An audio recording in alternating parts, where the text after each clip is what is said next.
Alright, let's talk about Antifragility, written by Nassim Taleb. So when you think of something that is anti-fragile, what do you think of? Well, let's start by diagnosing something that is fragile. You take a box, and you kick it a couple times. If there's something fragile in it, it's going to break. It's going to weaken. It's going to get worse. However, if you take a box, something like steel, and there's steel in the box, and you kick it around, it's probably not going to weaken. So something that breaks is fragile. Something that remains the same is called robust, and something that is anti-fragile actually gets better the more it gets kicked around. So we're going to look into muscles. When you go to the weight room and you lift, do you know what you're actually doing? The muscle fibers in your arm, or chest or legs, actually break. These muscle fibers break, and whenever you go to sleep that night, they will overcompensate for the pain they felt, and they will build back stronger. And this is just like a lot of vaccinations, to where vaccinations are a small dose of the disease so that your body can build an immunity to it. And you can look up words like mithridization or hormesis, which basically means becoming immune to a poison by giving yourself a little bit of a poison at a time until you build up an immunity. And this is basically what anti-fragility means. It means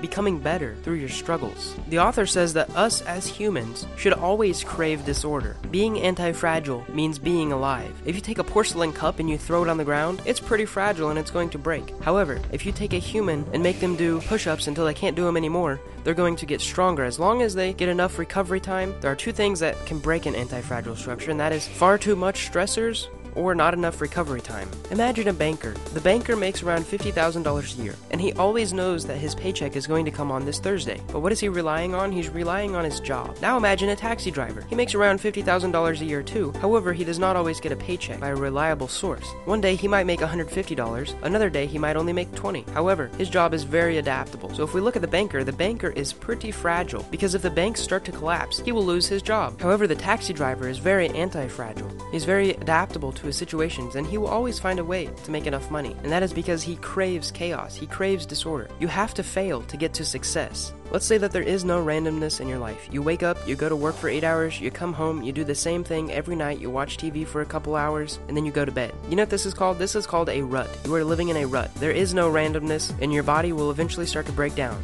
There is no mind or body growth. If you start seeing this in your life, if there are no stressors, you should beware. You should try to make something in your life that is a little stressful. That way you can grow from it. Take, for example, the criticism of this channel. This channel grows from all the criticism that I receive. I learn how to make it better. I learn what to improve and how to improve it. Let's take another example. If you tell someone, this is a secret, don't tell anyone, this is a big secret, what's going to happen?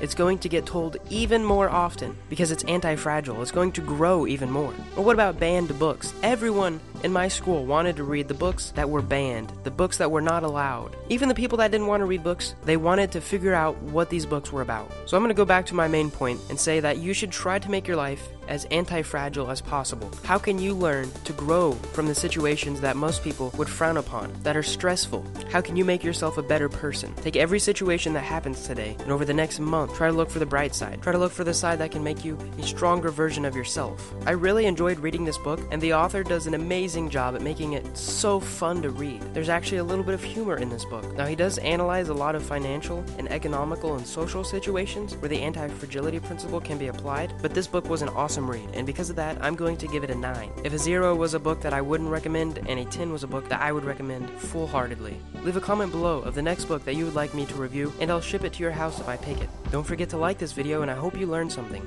Thanks for watching, and subscribe for more.